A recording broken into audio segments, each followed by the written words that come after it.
When I was young, my granddad had a rather large globe in his study. It showed all the countries of the world. There was also a huge framed map in one of the rooms. I had spent ages kneeling on a chair, my knees sinking into the leather as I spun the globe around, pointing out countries and trying to identify their capitals, as well as the large bodies of water. A great deal of time was spent staring at maps. I started summarizing country names, sometimes mispronouncing them, and planning my trips. My aunt was a lawyer and spent a rather huge amount of time at law conferences across the world. I didn't know there were so many, but apparently they had them on the tropical islands too. I remember when she went to Bermuda for one of her trips. I had many sleepless nights, thinking about the Bermuda Triangle and her possible disappearance. She'd received posts from across the world. She got me interested in stamp collecting, and soon I'd amassed quite a fascinating collection. It was never about the stamps though, it was always about the countries. I read up about each country. Although we lived in Nigeria, most of the posts came from Western Europe, Eastern Africa, parts of Central America and South America, the US and Canada.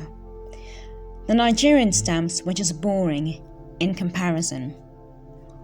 One country stuck out in particular, Panama. I became obsessed with a Central American country. I've got another one. My aunt would walk past with an envelope and hand it to me. I initially started off by cutting around the stamps, but I learnt about steaming them off. The Panamanian stamps were particularly interesting, and so was the country's history. The Darien Gap sounded mysterious in my young mind with its lawlessness, so I decided it would be my first destination once I was old enough. In reality, my first destination was Thailand. It was considered an easy intro to travelling, and I've never stopped. I've not made it to Panama yet. I did visit Central America, spending time in Belize, Honduras and Guatemala. Other countries have been astonishingly gorgeous. Madagascar was just so unique, and the people so captivating.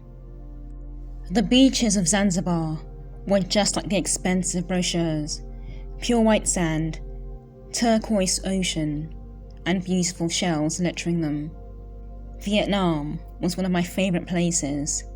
The city of Zagreb in Croatia has the most beautiful fairy tale park, Maximir, which is idyllic at dawn.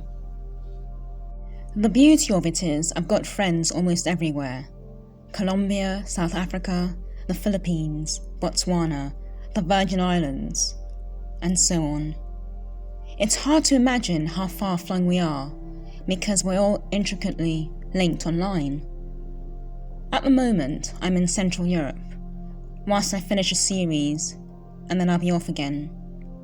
I'm hoping to have my camper van ready, off-road wheels, dogs and all, to cross over into North Africa and travel into East Africa next year.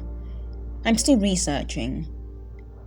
I'm a good driver, but the continent is deceptively large, and the borders aren't open like they are in Western Europe. I'm proud to say a lot of my writing has been influenced by my travels. Travel brings me more inspiration than I could get in 1,000 forest hikes. The different facial structures, accents, mannerisms, cultures, anecdotes, personal stripes, histories. It exposes you to the problems of the world, as well as the beauty and simplicity of life. I must say, one thing we all seem to have in common is incompetent governments. The trouble is, travel is a drug. It stifles ignorance, bigotry, and just leaves you wanting more. It doesn't require deep pockets. It just requires a healthy, can-do attitude and a childlike need to explore.